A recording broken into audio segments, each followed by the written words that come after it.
नमस्कार, यो हो कार्यक्रम जनसंवाद र सदाझै साप्ताहिक प्रस्तुति जनसंवाद लिएर म कृति यहाँहरूमाझ उपस्थित भइसकेको छु। तपाई जनता टेलिभिजन हेरिरहनु भएको छ। समसामयिक विषयमा नै हामी कार्यक्रम जनसंवादमा कुराकानी गर्ने गर्दछौं र यो क्रममा आज हामीले एकपटक फेरि उठाउन लागेको विषय हो महिलामाथि हुने अनेक किसिमका दुर्व्यवहार र हिंसा र त्यसको न्यूनीकरणका लागि के प्रयास भइरहेका छन्। घटना बढ्दो घटनाको तुलनामा हाम्रा प्रयासहरू किन सार्थक हुन सकेका छैनन्। यी तमाम सन्दर्भलाई आज हामी उठाउने कोशिश गरिरहेका छौं कार्यक्रम जनसंवादको माध्यमबाट, जसको लागि हामीसँग हुनुहुन्छ संघीय संसदका दुईजना सांसदहरू। म नाम लिँदैछु, शेरबहादुर तामाङजी हुनुहुन्छ संघीय संसदका सांसद, स्वागत छ यहाँलाई। र यस्तै गरी संघीय संसदका सांसद हामीसँग डाक्टर दिला संग्रौला पन्त हुनुहुन्छ, स्वागत छ यहाँलाई पनि। अब मैले सुरुवात तपाईबाट नै गर्न चाहे। हामी एकातिर गर्व गरिरहेका छौं, हामीले एसियामै अथवा विश्वमै हेर्ने हो भने एकदम उत्कृष्ट संविधान बनायौं, त्यसमा सहभागिताको हिसाबले महिलाको सहभागितालाई सुनिश्चित गर्यौं भन्ने किसिमले हामी प्रतिवेदन पढ्छौं, सुनाइ पनि रहेका छौं, यसलाई सफलताको मापनको रूपमा पनि लिएका छौं।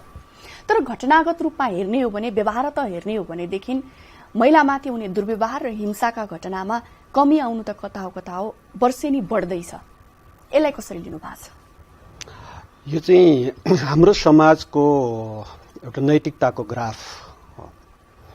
हामी कति नैतिकवान छौं भन्ने कुरा चाहिँ सिंगै समाजलाई हामीले मूल्याङ्कन गरिहेर्नु जरुरी छ। समाज नैतिकवान छैन, त्यसैले कानून चाहेको हो, त्यसैले संविधान चाहेको हो, त्यसैले हामी चाहिँ सबै कुराहरू चाहिँ ऐन कानून सबै बनाएर चाहिँ अड्डा अदालतदेखि लिएर तपाईँ जेलहरू सबै त्यस कारणले बनाए हुन्। समाज नैतिकवान भएदेखि ती सबै कुराहरू हुँदैनथे। त्यसैले यो समाजलाई नैतिकवान कसरी राख्ने, कानूनले थिचेर अथवा कानून बनाएर कानून अनुसार चाहिँ मान्छेलाई दण्डनीय बनाएर पनि समाज चाहिँ त्यो अनुरूपका रहेन, समाजभित्र चाहिँ त्यो अनुरूपका वर व्यवहारहरू हुन सकेनन् भने कतिपय बेला हाम्रा समाज चाहिँ एउटा उच्छृङ्खल समाज जस्तो र अरूले हेर्दा पनि हामीले चाहिँ आफ्नो समाजप्रति र आफ्नो चाहिँ मान्छेहरूका वर व्यवहारप्रति र त्यसले गरेका व्यवहारहरूप्रति हामी आफै शिर निहुराउनु पर्ने खालको अवस्था सिर्जना भइरहेको छ। त्यसैले अहिले पछिल्लो कालमा हामीले संविधान कानूनको हिसाबले त हामीले धेरै कुराहरू बनाएका छौं, सबैले लिपिबद्ध गरेका छौं, त्यो अनुसारका चाहिँ कारबाहीको प्रक्रियाहरू पनि अगाडि बढेका छन्।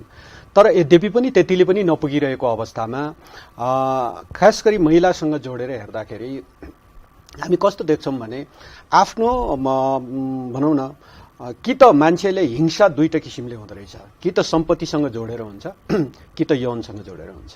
यो दुईटा चिजले चाहिँ मान्छे हिंसा हुँदो रहेछ। त्यसो भएको हुनाले अरू विविध हिंसाहरू सानातिना अरूहरू पनि हुन्छन्, अरू शीर्षकहरू पनि हुन्, तर मूलत यो दुईटा किसिमले हुने हिंसामा महिलासँग जोडिएको हिंसामा चाहिँ खास गरी यौनसँग जोडेरै हुन्छ। त्यसो हुँदाखेरि एउटा पुरुषले आफ्नो धर्मपत्नी बाहेक अरू सबैलाई हेर्ने दृष्टिकोणमा अब हामीले बनाउनै पर्छ कि प्रत्येक महिला आमा हुन् भनेर हेर्ने चाहिँ एउटा चाहिँ हाम्रो नैतिक आदर्श हामीले बनाउन सक्यौं भने महिलामाथि हुने यौनजन्य हिंसा र अरू आर्थिक रूपले हुने हिंसालाई अन्य तरिकाले न्यूनीकरण गर्न सकिन्छ। र तर यौनको दृष्टिकोणले हेरेर हुने हिंसालाई चाहिँ यो कोणबाट हेर्यौं भने हामीले समाजलाई त्यो दृष्टिकोणमा लान सक्ने र त्यसरी नैतिकवान बनाउन सक्यौं भने हामी यो कम गर्न सक्छौं। अब उहाँले भने जस्तै कि साँच्चै महिलाहरूमा जुन किसिमको हिंसा अहिले बढ्नुमा कारण त्यति मात्रै हुन् अथवा तपाईले के भन्नुहुन्छ यसमा? यो महिला हिंसा बढ्नुको कारण पहिलो कारण चाहिँ यो समाज चाहिँ पितृसत्तात्मक समाज छ। समाजको सोच चाहिँ परिवर्तन भएको छैन। तपाईले भने जस्तो हामी संघीय लोकतान्त्रिक गणतान्त्रिक संविधान पनि ल्यायौं, यो संविधानको जगमा राष्ट्र निर्माणको अभियानमा पनि छौं। तर चाहिँ यो के छ भने महिलालाई हेर्ने दृष्टिकोण, महिलालाई वस्तुको रूपमा हेर्ने, खेलौनाको रूपमा हेर्ने, मनोरञ्जनको साधनको रूपमा हेर्ने यो समाजको दृष्टिकोण परिवर्तन भएको छैन। दोस्रो कुरा चाहिँ जो अपराधी छ, जो पीडक पक्ष छ, पीडित गरिकन बलात्कार गर्छ, यौनजन्य अपराध गर्छ, त्यसलाई कारबाही कानूनको कठघरामा ल्याउन चाहिँ यो सुरक्षाकर्मी अनुसन्धान कर्मीहरू पनि चाहिँ यो पूर्ण असफल भएको छन्। तेस्रो पक्ष भनेको राज्य हुन्छ। राज्यको दायित्व हो नि त मान्छेको बाँच्न पाउने अधिकार, अस्मिता लुट्दा चाहिँ त्यसलाई बचाउनु पर्ने, अपराधीलाई कारबाही गर्नुपर्ने भने यो राज्य पनि के छ भने फितलो छ। तेस्रो जो कानुन छ, जसले चाहिँ पीडित छ, अपराधी भएको छ, त्यसले छिटो र छरितो न्यायिक प्रणाली छैन। कति दिन मुद्दा र केस लड्छ, किन द्रुत न्यायिक प्रणाली त छैन नि। हामीले फास्ट ट्र्याक कोर्टको निर्माण पनि गर्न सकेका छैनौँ। यो 3-4वटा कारणले चाहिँ हिंसा भइरहेछ। तेस्रो कुरा, यो सबैलाई निमिट्टान्न पार्नको लागि यो राजनीतिक दल छ नि, राजनीति नेतृत्व गर्ने व्यक्तिको प्रतिबद्धता छैन कि हिंसामुक्त समाज निर्माण हाम्रो अभियान भनिकन खै त प्रतिबद्धता, खै त हिंसाका घटना श्रृङ्खलाबद्ध रूपमा आज 3 वर्षको बच्चा पनि बलात्कृत हुने, 71 वर्षकी आमामाथि पनि हिंसा हुने, कारण के त? खै त समाज रूपान्तरण। मैले यसो भने पनि के हुन्छ, राजनीतिक दलहरू प्रतिबद्धता चाहिँ गर्छन् तर व्यवहार त चाहिँ देखाउँदैनन्। उनीहरू पनि प्रतिबद्धता एउटा चर्चाको लागि अथवा हाम्रो पालामा त यस्तो गरेका थियौँ नि, हामीले यस्तो ल्याएका थियौँ नि कार्यक्रम, यो घोषणा गरेका थियौँ नि भन्नको लागि चाहिँ राजनीतिक दलको पनि प्रतिबद्धता आउँछ, तर व्यवहार त चाहिँ उनीहरू आफै चुकेका छन् भन्दा के फरक पर्छ? यो तपाईँले भनेको कुरा के छ भने प्रतिबद्धता पनि आज तपाईँ हामी सदनमा छौँ नि, होइन? ठुला इस्युहरू छलफल हुन्छ। अस्तिको थुप्रै घटना, निर्मला पन्तको बलात्कारपछि हत्या भएको पनि आज 10-11 महिना भयो। यसको लागि पनि मैले आफै सङ्कल्प प्रस्ताव पनि दर्ता गरेको थिएँ। निर्मलाको न्यायको लागि हाम्रो अभियान भनेर 35 जिल्लामा चलाएको थिएँ कि, होइन? त्यो प्रतिबद्धता हुनुपर्ने हो नि त, पक्रेर ल्याउनु पर्ने हो नि। आज चाहिँ बलात्कारको नाममा 3 वर्षको चेली जिउँदै जलाइएको छ। बाटो हिँड्दा स्कुले केटीहरूमाथि एसिड खनाइएको छ, होइन? सामूहिक रूपमा बलात्कार भएर खोलामा बगाइदिएका छन्। खै त अपराधी पत्ता कहाँ लाग्यो त? त्यसै कारणले गर्दा चाहिँ तपाईँले भने जस्तो प्रतिबद्धता पनि म देख्दिनँ। यो चाहिँ यो महिला हिंसा कम गर्ने, महिला हिंसा न्यूनीकरणका लागि बजेट ल्याउने, महिलालाई सशक्तिकरण गर्ने, हिंसामा पीडितलाई पुनस्थापना गर्ने भन्नेले मात्र चाहिँ हिंसा रोकिँदैन। त्यस कारणले प्रतिबद्धता जुन रूपले आउनुपर्ने हो, न सरकार पक्षबाट आछ न राजनीति अन्य दलबाट छ। त्यसैले हिंसाका घटना श्रृङ्खलाबद्ध रूपमा घट्छन्। पीडक निर्लज्ज हिंसा पीडित आत्मसम्मान र आत्मसमीक्षा गर्दै, आत्मा आलोचित भन्दै, अपमानित भइदै पीडा खपेर बसिरहेको स्थितिले अपराधका घटना बढिरहेछ। म यहाँ मान्यज्यूलाई सोध्न चाहे, यस्तो बलात्कारकै घटनाको कुरा गर्ने हो भनेदेखि निर्मला पन्तको बलात्कारपछि हत्या भयो साउन 10 गते। साउन महिनाभरिकै देशभरिको तथ्याङ्क हेर्ने हो भने 203वटा बलात्कारका घटना त साउन महिनाभरि नै भएको त साउनमा। त्यस्तै भदौमा पनि 179वटा घटना भएको तथ्याङ्क नेपाल प्रहरीले दिएको छ। यो तथ्याङ्क भनेको त प्रहरीसम्म आइपुगेका केसहरू हो, एकदम होइन? भन्दाखेरि वास्तवमै महिला सुरक्षाको सवालमा, छोरीको सुरक्षाको सवालमा हामी कति बलियो छौँ भन्ने कुरा त यो 1-2वटा नजिर काफी छ नि, होइन र? एकदमै। यो त तपाईँको हामी सबै नेपालीहरूको शिर निहुरिने खालको यस्ता खालका घटनाहरू छन्। र तपाईँले जुन साउन र भदौ महिनाको तथ्याङ्क दिइरहनु भएको छ कि एउटा तथ्याङ्कले त्यसै भन्छ कि त्यो बर्खाको सिजन चाहिँ अलि यौनजन्य हिंसाको लागि चाहिँ अलि बढी भएको विगतका सालहरूमा पनि हामीले चाहिँ त्यो तथ्याङ्कहरू चाहिँ त्यस्तो आइरहेको छ। त्यो चाहिँ के त्यस्तो वातावरणीय प्रभाव पर्छ कि मान्छेहरू अघि मान्यजीले भन्नुभयो कि अलिकति प्रकृति सत्ताको कुरा हामी गऱ्यौँ कि यो कस्तो भने यो सत्ता चाहिँ केसँग जोडिन्छ भने आर्थिक कुरासँग जोडिन्छ। त्यसैले मैले आर्थिक र यौनजन्य हिंसाको कुरा गरेँ कि सम्पत्तिमा कसको अधिकार रहने भन्ने कुराको चाहिँ लडाईँको बीचमा हिजो पितृसत्ता जन्मियो कि त्यो सम्पत्ति चाहिँ पुरुषको अधीनमा रहने, महिलाको अधीनमा होइन पुरुषको अधीनमा रहने भन्ने चाहिँ त्यो लडाईँको बीचमा तपाईँको चाहिँ पितृसत्ताको एक खालको चाहिँ स्थिति देखा पर्यो। तर त्यसलाई अब हामीले संवैधानिक हिसाबले, कानुनी हिसाबले त्यसलाई समान है भन्ने कुरा त लेख्यौँ, हामीले बनायौँ। अहिले पनि त्यो कुरालाई हामीले चाहिँ व्यवहार त कार्यान्वयन गर्न सकेका छैनौँ। त्यसैले अब यता आइसके पछाडि जब यस्ता खालका महिलामाथि अब एउटा त आर्थिक हिसाबले पितृसत्ताको हिसाबले हुने हिंसा आफ्नो ठाउँमा छँदैछ, त्यही माथि पनि शारीरिक रूपमा चाहिँ गरिने जुन यौनजन्य हिंसा छ यो जघन्य खालको अपराध।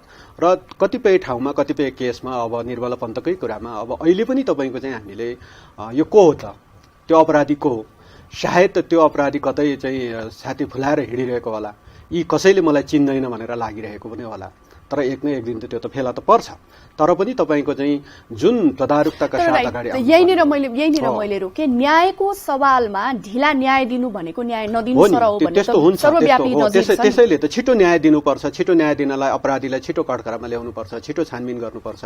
अब यहाँ कतिपय अब हामीले पनि थाहा पाइरहेका छौँ कि प्रमाणै नष्ट भइरहेको छ। प्रमाण नष्ट गर्नको लागि मान्छेहरू नै लागेको छ। उनको हत्या भएको उहाँले ल्याउनु भयो नि। निर्मला पन्तको बलात्कारपछि हत्या भएपछि हाम्रो मान्यज्यूले पनि भन्नुभयो उसको लुगा धोइया छ कि शरीर पखालिया छ। अनुसन्धानमा गएको प्रहरीलाई थाहा छैन बलात्कार रेपको केसमा उसको शरीर र लुगा परमाणुले नष्ट किन गरे? कसले ढोकछाप गर्दैछ भने राज्य नै यसमा लाग्यो। राज्यले किन नियन्त्रण गर्न सकेन? यो कुरा चाहिँ जस्तो यहाँहरू प्रतिपक्षीबाट प्रतिनिधित्व गर्ने प्रतिपक्षको पुरै होइन, सत्तापक्षको नि कुरा होइन। सत्तापक्षको प्रतिनिधि गर्ने पनि यहाँ तपाईहरु दुवैजना हुनुहुन्छ हैन। जस्तो राज्यको कुरा आयो, राज्यले चाहे गर्न नसक्ने त केही पनि हुँदैन भन्ने आम जनताको त त्यो हो नि मान्यता। तर अहिले निर्मला पन्त लगायत कैयन छोरी चेलीहरूको अवस्था त्यस्तो हुँदाखेरि विवाह गरेर बुवा आमाले मेरो छोरी पालेस भनेर दिने जुन परम्परा एउटा रहेको थियो त्यो अनुसार दिँदाखेरि उल्टो छोरीको काजक्रिया गर्नुपर्ने अवस्था थुप्रै छ। जलाइएका थुप्रै घटनाहरू छन् र यी घटनाहरू बढिरहेको छ। मैले अघि पनि भने भन्दाखेरि यी घटनाहरूलाई न्यूनीकरण गर्ने त कमसे कम दोषीलाई पत्ता लगाएर समयमा सजाय भयो भने पनि यस्ता घटना न्यूनीकरण हुन्थ्यो होला नि त। हुन्छ, सजाय किन गर्ने भन्दा अर्को मान्छेले त्यस्तै अपराध नगरोस्। किनभने यति तहको चाहिँ सजाय पाउँदो रहेछ। अथवा हामी त अहिले जस्तो बलात्कार जस्तो घटनामा त अब आम जनताले आवाज पनि उठाइरहेको छ। अब मृत्युदण्डसम्मको कानुन बनाए हुन्छ भनेर जनताको आवाज पनि आइरहेको छ।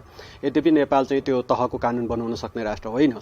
तर पनि तपाईँको चाहिँ त्यो तहको एउटा चाहिँ कारबाही गरिसके पछाडि, एउटा जघन्य अपराधमा संलग्नलाई कारबाही गरिसके पछाडि अर्को व्यक्तिले अब त्यो आँट नगरोस्, त्यस्तो चाहिँ खालको चाहिँ अपराध नगरोस् भन्नको लागि हो।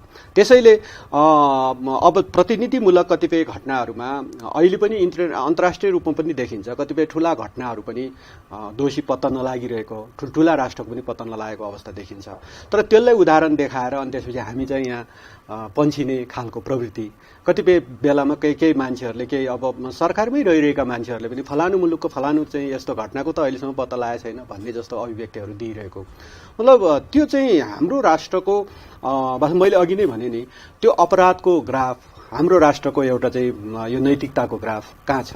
अपराधको ग्राफले नैतिकताको ग्राफलाई खिचिरहेको छ। त्यसो हुँदाखेरि हाम्रो शिर उठ्दैन। त्यसले यस्ता चिजहरूमा वास्तवमा एकदमै त्यो तदारुकता देखाएर के तरिका अपनाउने हो? राज्यको त सबै संयन्त्रहरू परिचालन हुनु पर्यो नि। सबै संयन्त्रहरू परिचालन गरेर राज्यको तर्फबाट ती सबै घटनाहरूमा वास्तवमा दोषीलाई पत्ता लगाएर छिटोभन्दा छिटो कठघरामा उभ्याउन सक्दा निर्दोष हुन्छ। अहिलेको सरकारले शान्ति सुरक्षाको जतिसुकै प्रत्याभूति दिने कोसिस गरे पनि जुन घटनाहरूले देखाइरहेको छ नि त्यो घटनाहरूको हिसाबले हेर्ने हो भनेदेखि त्यो किसिमले दोषी पत्ता लगाउने लगायत घटना न्यूनीकरण गर्ने कुरामा सरकार असफल भइरहेको छ भने केही घटनाहरूमा त अहिलेसम्म पनि तपाईँको कतिपय प्रतिनिधिमूलक घटनाहरू अगाडि आछन्। इन जेनरल केसहरूमा अहिले राम्रो ढङ्गले अगाडि बढिरहेको पनि छ। केही तथ्याङ्कहरू राम्रोसँग बढिरहेको छ। तर पनि केही प्रतिनिधिमूलक घटनाका चाहिँ यही हो भन्ने कुरा चाहिँ जनताको बीचमा ल्याउन नसक्दाखेरि अरू राम्रा कामहरूलाई पनि त्यसले चाहिँ ओझेल पार्ने स्थिति बनेको सत्य। म तपाईतर्फ आउन चाहे। जस्तो कानुनहरू बनाइन्छ सुरक्षाको लागि भनेर, तर ती कानुनहरू जब कार्यान्वयनको तहमा राम्रोसँग हुन सक्दैन अथवा कार्यान्वयनको प्रक्रियामा उदासीन बन्न जान्छ नि त्यति बेला चाहिँ तपाईहरुको भूमिका के हुन्छ? यो समस्या नै त्यही छ के। यो कानुन त छ नि, कानुन बिना त मुलुक चल्या छैन नि त हैन।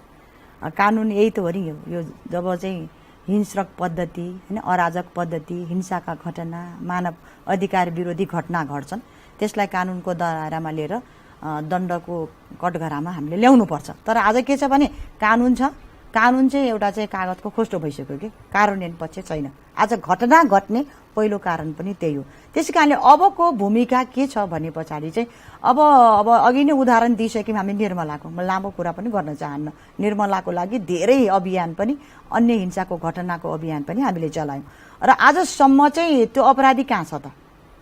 किन कानुनले पकड्दैन? त्यसैकारणले गर्दा यो कानुनले पकडेन भने जनताका प्रतिनिधि हो नि त हामी हैन। जनताको छोरी, जनताको चेली माथि चाहिँ बलात्कार गरेछ के। त्यो बलात्कार गर्ने अपराधी चाहिँ ओछ्रिङ्ग ढङ्गले हिँडिरहेछ। त्यस कारणले गर्दा पहिलो दायित्व चाहिँ जनप्रतिनिधिले चाहिँ यस्ता कुरालाई चाहिँ निरुत्साहित गर्ने, अपराधी कहाँ छ त्यसलाई पकड्ने, होइन, त्यो समाज जुन चाहिँ त्यस पछाडि चाहिँ अभिप्रेरित भएर पीडित पक्ष छ, आन्दोलित छन्, तिनलाई समर्थन गर्ने, सरकारको ध्यान आकर्षण गराउने, यसको न्यूनीकरणमा चाहिँ त्यस्तो खालको भूमिका चाहिँ पहिलो चाहिँ जनप्रतिनिधिहरूले खेल्नुपर्छ। स्थानीय तहदेखि प्रदेशदेखि माथिल्लो तहसम्म जनप्रतिनिधि आछन्। तेस्रो के छ भने यो अब राज्य छ, होइन, अब कानुनले काम गर्दैन भनेपछि सरकारको पनि त ध्यान आकर्षण गराउनु पर्यो। सरकार यतिकै हिँड्यो भनेपछि सरकारको ध्यान आकर्षणको लागि जनता चाहिँ चनाको हुनुपर्ने अवस्था छ के, जनताले आन्दोलन र सङ्घर्षको अर्को अवस्था छ।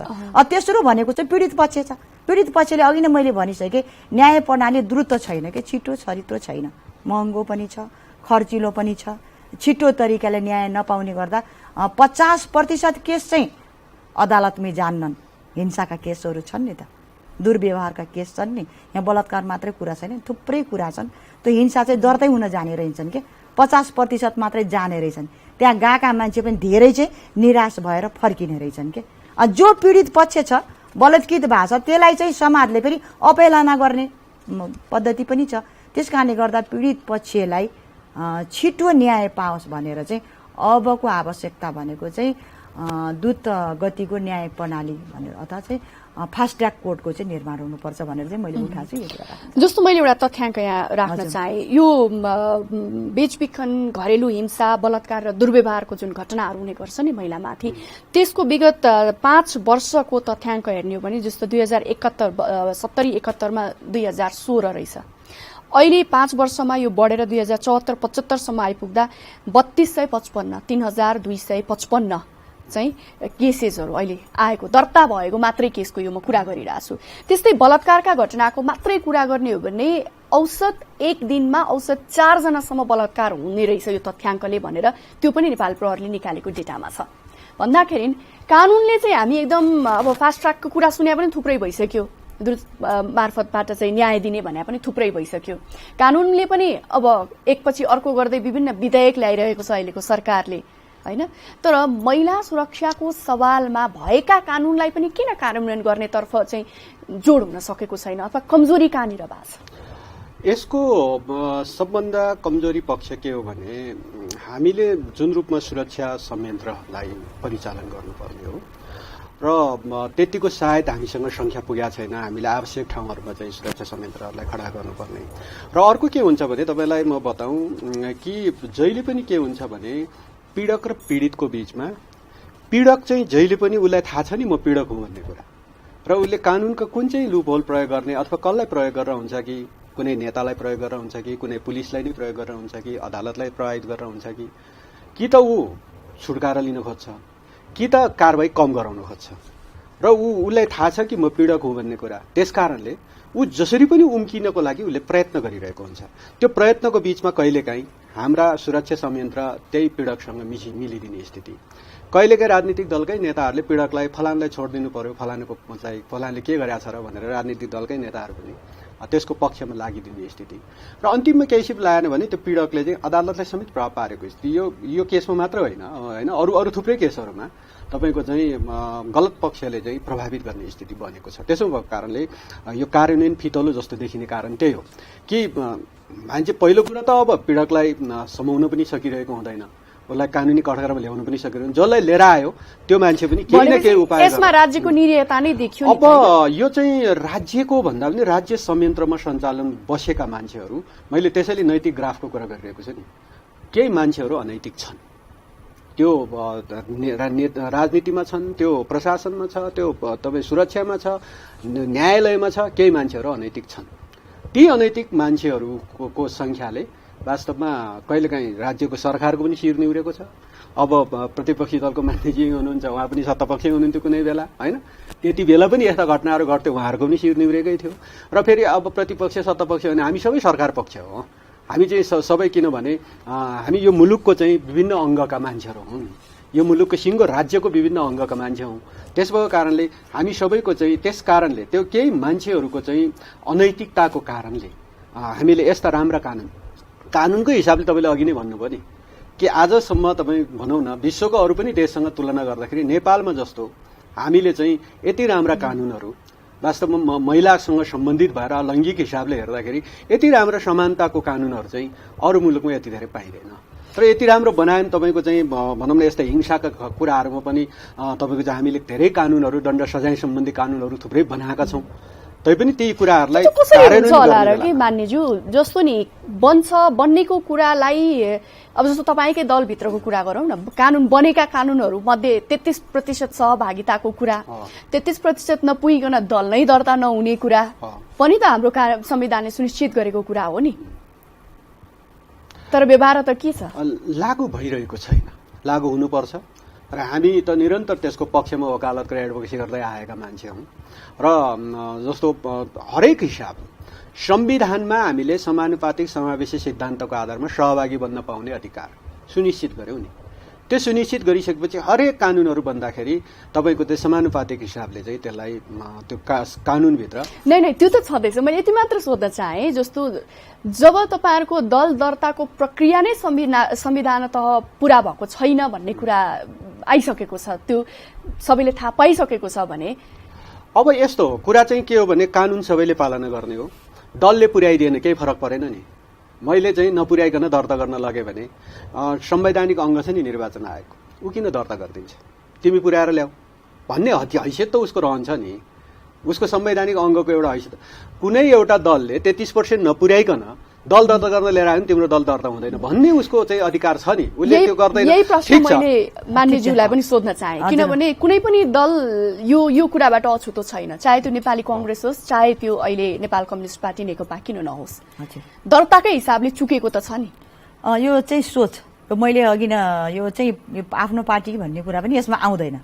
के छ भने हरेक दलले चाहिँ यो महिलालाई चाहिँ 33 दिने भनेर संविधानले दिइसक्यो नि त। त्यो अनुसारको आफ्नो विधानमा पनि त 33% महिलाको हरेक विधानको सांगठनिक संरचनामा महिलाको प्रतिनिधित्व गरेर त्यही अनुसारको विधान दल दर्ता गर्नुपर्ने हैन। यसमा चाहिँ हरेक दल चुक्या छन् के भोट ब्याङ्कको रूपमा महिलालाई प्रयोग गर्छन् हैन। भोट तान्ने बेलामा सहभागिताको र नारा जुलुसमा प्रयोग गर्ने, जब चाहिँ उनलाई चाहिँ संगठनभित्र प्रतिनिधित्व गरेर राज्यमा लैजाने कुरामा चाहिँ सरकार पक्ष पनि होइन, यो सत्ता पक्षको कुरा पनि होइन, विपक्षीको कुरा पनि होइन, हरेक राजनीतिक दलहरू उदासीन छन्, चुकेका छन्। यो चाहिँ त्रुटि हो म भन्छु पहिलो कुरा। दोस्रो कुरा के छ भने पछाडि अहिले चाहिँ महिलाको प्रतिनिधित्वको कुरा तपाईँले गर्नुभयो होइन, 33% को प्रतिनिधित्व। अहिले भर्खर चाहिँ नेपाली कांग्रेसले चाहिँ आफ्नो महासमितिबाट चाहिँ आफ्नो विधान संशोधन गरेर तल्लो निकायदेखि माथिल्लो निकायसम्म महिलालाई चाहिँ 33% प्रतिनिधित्व को साथसाथै चाहिँ यो पदाधिकारीमा पनि महिलाको प्रतिनिधित्व बल्ल बढाएको छ कि हाम्रो पार्टीले बल्ल बढाएको छ। अब हेर्ने पनि नेकपाको चाहिँ त्यही पनि छैन, स्थायी समितिमा पनि त्यो छैन, केन्द्रीय समितिमा पनि छैन, मन्त्री परिषदमा पनि 33 लैजाने त्यो पनि छैन, 7वटा प्रदेशमा चाहिँ एउटा मुख्यमन्त्री पनि छैन। त्यसकारणले गर्दा यो दोष आरोप भन्दा पनि अहिलेको चाहिँ सोच छ नि नेताहरूको चाहिँ महिलालाई चाहिँ नेता नठान्ने नेत्री ठान्ने यो पद्धति र प्रवृत्ति चाहिँ यो हिंसा हो। यो पनि हिंसा हो के? अर्को हिंसाको कुरा म के जोड्न चाहन्छु यसैमा, यो पनि राजनीतिक हिंसा हो। विभेद छ के, एकदम विभेद छ राजनीतिभित्र, एकदम विभेद छ। महिलालाई राजनीति गरेर निरन्तरता लैजान पनि विभेद छ, यहाँ पनि हिंसा भएको छ। अर्को दुर्व्यवहार छ, त्यो दुर्व्यवहारको कठिनको घडीमा रहेर यात्रा गर्नुपर्ने छ। तेस्रो तपाईँले देखिरहनु भएको छ नि, आज यो अवस्थामा आउँदै गर्दा तराईमा जानुभयो नि त, अहिले पनि त दाइजो प्रथा बोक्सी प्रथा छ, प्रतावित भएकै छन् महिला। पहाडमा जानु छ भने छाउपडी प्रथाको नाममा प्रतावित भएकै छन् महिला। आज किन महिला चेलीबेटी किन बेचबिखन हुन्छ नि त? हामी के बेच्नु हुन्न भन्ने कुरा थाहा छैन, तर बेचबिखन भइरहेछन् नि त। तर तपाईले रोक्न सकेको कानुन त छ नि त। त्यसकारणले मैले अघि नै के भनिसके, कानुन भएर मात्रै हुँदैन, कार्यान्वयन पक्ष चाहिँ फितोलो छ के। त्यसतर्फ हाम्रो सोच छैन। कार्यान्वयन कसले गर्ने? राज्यले होला नि त। शान्ति सुरक्षा कसले दिने? राज्यले होला नि त। उसको बाँच्न पाउने अधिकारको संरक्षण कसले गर्ने? राज्यले होला नि त। खै त त्यो किन गरिरहेछन्? त्यसमा राजनीतिक दलको पनि त भूमिका होला। भूमिका खेल्नु पर्यो हरेक दलले भन्छु। म त के भन्छु भने अबको नेपाल समुन्नत नेपाल, समृद्धिशाली नेपाल बनाउने हो भने यो मुलुकको 51% 2% महिला, 51.5% महिलाको प्रतिनिधित्व जुन जनसङ्ख्या छ तिनलाई माथि लैजाने हो भने यो राष्ट्रिय मुद्दा बनाउनु पर्छ। हिंसा अन्त्यको न्यूनीकरणको मुद्दा किन नबनाउने? आज हिंसा कहाँ छैन?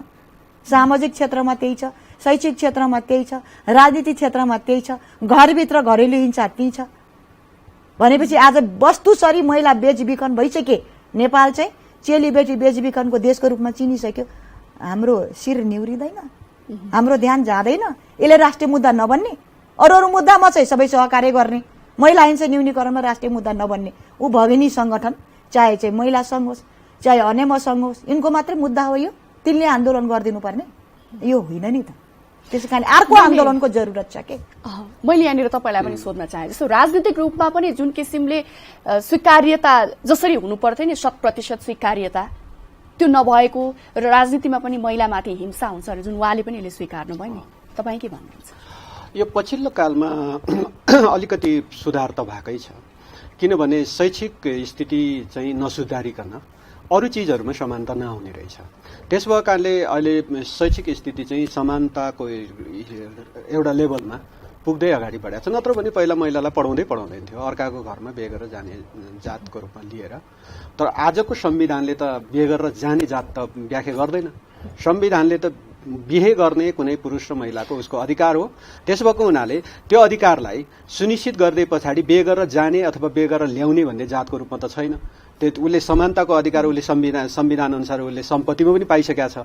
त्यस भएको कारणले उसले त्यही आफू जन्मेको घरबाटै उसले सम्पत्ति ग्रहण गरिसकेपछि त्यही घरमा बाबुआमाको चाहिँ वंशको अधिकार उसले प्राप्त गरिसकेका छ। वंश लिएर उसले त्यही घरमा चाहिँ अंश लिएर उसले बाबुआमाको चाहिँ वंश चलाएर बस्न सक्ने अधिकार चाहिँ कानुनले दिइसक्यो, संविधानले दिइसक्यो।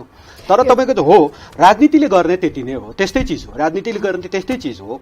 र त्यो चिजहरूलाई अझै बढाउने र तपाईँको चाहिँ शैक्षिक स्थितिमा, सामाजिक स्थितिमा, आर्थिक स्थितिमा हामीले समानता बनाउने हो राजनीतिले त्यसलाई समानता गरिसके पछाडि ढिलाजीले भन्नुभयो जस्तै अब त्यो के हुन्छ त भन्दाखेरि अब उसमा चाहिँ तपाईँको चाहिँ यो सहभागितामा अनि समानता आउँछ र सहभागितामा समानताको लागि त संविधानमा लेखेकै छ। यद्यपि राजनीतिक दलहरूले तपाईँको चाहिँ आफ्नो चाहिँ विधानमा लेखे पनि त्यो चाहिँ व्यवहार त पुर्याउन सकिरहेको छैन।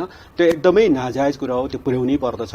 त्यसैले राजनीतिक रूपमा हुने यस्ता खालका कतिपय चिजहरूलाई बनाएर अगाडि जाने र आफूभित्र पनि त्यो समानता खोज्ने, आफूभित्र पनि तपाईँको चाहिँ त्यो ग्राफलाई बढाउने, अनि त्यसपछि समाजभित्र पनि अन्य तमाम चिजहरूमा यो महिला र पुरुष समान हुन् भन्ने कुरालाई चाहिँ लिएर जान सक्दाखेरि यस्ता खालका हिंसाको कतिपय चिजहरूलाई न्यून गर्न सकिन्छ। हिंसा 100% अन्त्य हुँदैन। यो चाहिँ फेरि हामी भन्छौँ नि हामी 100% अन्त्य गर्छौँ भन्ने पनि कतिपयले भाषण लागु सुनिन्छ। कुनै पनि ठाउँमा कुनै पनि चिज तपाईँ चीनमा भ्रष्टाचार गर्नेलाई मृत्युदण्ड दिइरहेको छ, फेरि पनि भ्रष्टाचार भइरहेछ होइन। तर त्यसो भयो भने 100% न्यूनीकरण नहुँदो रहेछ, 100% नहुँदो रहेछ। तर न्यूनीकरण गर्ने र एकदमै ग्राफलाई चाहिँ जिरोमा झार्ने सकेसम्म त्यो प्रयत्नमा लाग्दाखेरि र यी सबै गतिविधिहरूले त्यो तर्फ अगाडि जान्छ भन्ने लाग्छ। मैले त्यसैले अघि बीचमा पनि भने कि केही प्रतिनिधिमूलक घटनाको कारणले वर्तमान सरकारप्रति क्वेसन चाहिँ छ। अब हामी लगभग अन्ततिर पनि आइसकेका छौँ। अहिले पछिल्लो समय हेर्ने हो भने कमै मात्र व्यक्ति होलान् जो कुनै न कुनै राजनैतिक दलसँग आबद्ध नभएको अथवा खोज्नै पर्ने स्थिति होला, मान्नुहुन्छ नि यो त होइन? हरेक क्षेत्रमा हरेक व्यक्तिहरू कुनै न कुनै राजनैतिक दलसँग आबद्ध रहेका छन्। यो अवस्थामा राजनैतिक दलहरूले पनि कमसेकम महिला हिंसाको सवालमा आफ्ना क्याडरहरू भन्नुहुन्छ तपाईँहरू अथवा कार्यकर्ताहरू भन्नुहुन्छ भने उहाँहरूलाई प्रशिक्षित गर्न नसक्या हो कि? प्रशिक्षित त राजनीतिक हिसाबले चाहिँ हामीले एकदमै धेरै राम्रो प्रशिक्षण प्राप्त भएको छ। मैले भने नि नैतिक हिसाबले प्रशिक्षण कम छ। हाम्रो समाजमा नैतिकताको प्रश्न, नैतिक प्रशिक्षण चाहिँ धेरै न्यून हुँदै गएको छ। किनभने कानूनले गरेका छैन भने जस्तो कारबाहीका प्रक्रियाहरू पार्टीभित्र चल्छन् भनेदेखि तपाईँका महिला हिंसा गर्छ तपाईँको पार्टीभित्र कुनै आबद्ध व्यक्तिले भनेदेखि उसलाई पार्टीले गर्ने सजाय यदि त्यहाँबाट मात्र कार्यान्वयन सुरु हुने हो भनेदेखि पनि त यसमा त कमी आउँथ्यो होला नि त, सजगता आउँथ्यो होला। त्यस्तो चाहिँ अब केही घटनाहरू कहिलेकाहीँ आउँछन् बाहिर होइन, यस्तो भयो उस्तो भयो भनेर त्यसका तथ्याङ्क के हो भन्ने कुराको खोजबिन गरेर तपाईँले भने जस्तै आफैबाट त्यो कामको सुरुवात गर्यो भने अनि सिङ्गो समाजलाई एउटा उदाहरण पेश गर्न सकिन्छ। त्यस्तो किनभने त्यस्तो घटना एकदमै चर्चित ढङ्गले त्यस्तो प्रतिनिधिमूलक घटना अहिलेसम्म अब नेकपाभित्र होइन यस्तो चाहिँ हिंसासँग सम्बन्धित घटनाहरू त्यस्तो चाहिँ बाहिर आएको देखिँदैन। बाहिर आएपछि मात्रै हो समाजमा कैयौं घटनाहरू दबिएर बसेका छन्। किनभने तपाईँको चाहिँ बाहिर मान्छेहरूलाई प्रकट गर्न पनि गाह्रो भइरहेको छ। त्यस्तो खालको स्थिति पनि छ। त्यसले प्रकट नभएको फरक के भयो त एउटा समाजमा कुनै महिला पीडामा पर्छिन्, घटना हुन्छ, उनीमाथि कुनै किसिमको हिंसा हुन्छ, उनी कानूनसँग न्याय माग्न जान सक्ने अवस्थामा नहुनु र तपाईँको पार्टीभित्र भएका कुनै पनि त्यस्ता घटनाहरू छन् भने त्यो चाहिँ बाहिर नआएसम्म त्यस्तो केही देखिएको छैन भन्नुमा थाहा त हुनु पर्यो नि, आउनु त पर्यो। उहाँले भनेको कुरामा के हो भनेपछि यो के छ भने ढाकछोप गर्ने पद्धति छ क्या, यो तपाईँले भनेको कुरा हो। जस्तो हामी पनि विधानमा कोही पनि मान्छेले चाहिँ काङ्ग्रेसको सदस्यले हिंसा गर्छ भने त्यो साधारण सदस्यबाट निष्कासित हुने नीति त छ नि। कानूनमा कसैले अपराध बलात्कार गर्छन् सजाय दिने, अहिले अपराध समीक्षा ऐन नयाँ मुलुक ऐन 2074 पनि त आछ नि त हैन। 3 वर्ष 4 वर्ष 10 वर्षको बच्चालाई गर्दा कति सजाय त गरिरहेछ नि। त्यसकाले सोच हो के, पद्धति हो, प्रवृत्ति हो। पद्धति र प्रवृत्ति विरुद्धमा मैले के भन्छु भने यो सत्ता पक्ष र प्रतिपक्षको कुरै होइन। हरेक राजनीतिक दलले एउटा अठोट गर्नु पर्यो कि आज हिंसा बलात्कार किन भएको छ त? 3 वर्षको बच्चालाई पनि हुने, 71 वर्षकी आमालाई पनि हुने, यो त एकदम संवेदनशील कुरा छ नि। यो प्रतिबद्धता गरिकन चाहिँ यो गर्दिन भनिकन तपाईँले भने जस्तो त्यो अभियान त चलाउनु पर्यो नि त। के घटेपछि मात्रै चलाउने हो? अब तपाईँलाई सानो उदाहरण के दिन्छु भने यहीँ हुनुहुन्छ हाम्रो मान्यज्यू निर्मला पन्तको बलात्कारपछि हत्या भयो। यो सदनमा पहिलो हामीले कुरा उठायौँ, छलफल पनि भयो, सभामुखले रुलिङ गर्नुभयो। सत्तापछिको एकजना मानिसले के भन्नुभयो भने यो सरकारलाई असफल पार्न चाहिँ बलात्कार र हत्याका घटना चाहिँ दिन प्रतिदिन घटाइएछन् भनेर पनि आयो। कतिले कमेन्ट गरे कि कतिले के भने कुनै इस्यु नपाएर यो निर्मला पन्तको बलात्कारको इस्यु बोकेर हिँड्यो। यो निर्मला पन्त के कुनै पार्टीको कार्यकर्ता हो? यो सोच उहाँले भने जस्तो यो सोच, यो नैतिक धरातल, यो हाम्रो विचार जुन छ नि, जुन सोचमा हामीले राजनीति गरिरहेछौँ, नैतिक धरातल बिना राजनीति गरिरहेछौँ, महिलालाई हेर्ने दृष्टिको रूपान्तरण गरिरहेको छैनौँ, त्यसले गर्दा यो घटना घटेको छ। त्यसैले उहाँले भने जस्तो अहिलेको एजेन्डा चाहिँ मेरो के हो भने लैङ्गिक समानता मात्रै हाम्रो एजेन्डा होइन, लैङ्गिक समता हो कि शिक्षा, स्वास्थ्य, रोजगार, यो अवस्थामा महिलाहरूलाई चाहिँ अवसर दिएर सँगसँगै हिँडाउनु पर्यो। तब मात्र चाहिँ विभेद अन्त्य हुन्छ, लैङ्गिक विभेदको पनि अन्त्य हुन्छ, हिंसा पनि अन्त्य हुन्छ, न्यूनीकरण पनि हुन्छ। यसको लागि चाहिँ प्रतिबद्धताको खाँचो छ यो मुलुकलाई। हजुर, धेरै धेरै धन्यवाद दुवैजना मान्यज्यूहरूलाई। धन्यवाद। कार्यक्रम जनसंवाद आजको लागि यति नै। महिला हिंसाका समग्र विषयमा आज हामीले केही चर्चा गर्ने कोसिस गर्यौं र यो विषयमा हामी आगामी दिनमा पनि पहलकदमी गर्ने नै छौं। हामी जनताद्वारा जनताका लागि प्रसारित जनता टेलिभिजनको माध्यमबाट निरन्तर खबरदारीको क्रममा नै रहेका छौं। समाजमा हुने कुनै पनि राम्रा नराम्रा घटनाको चर्चा परिचर्चा गरि नै रहनेछौं। आजको लागि पनि कार्यक्रमको समय पनि सकिएको छ। साथ दिनुभएकोमा धेरै धेरै धन्यवाद। म प्रस्तुता कृति पनि आज्ञा चाहन्छु। नमस्कार।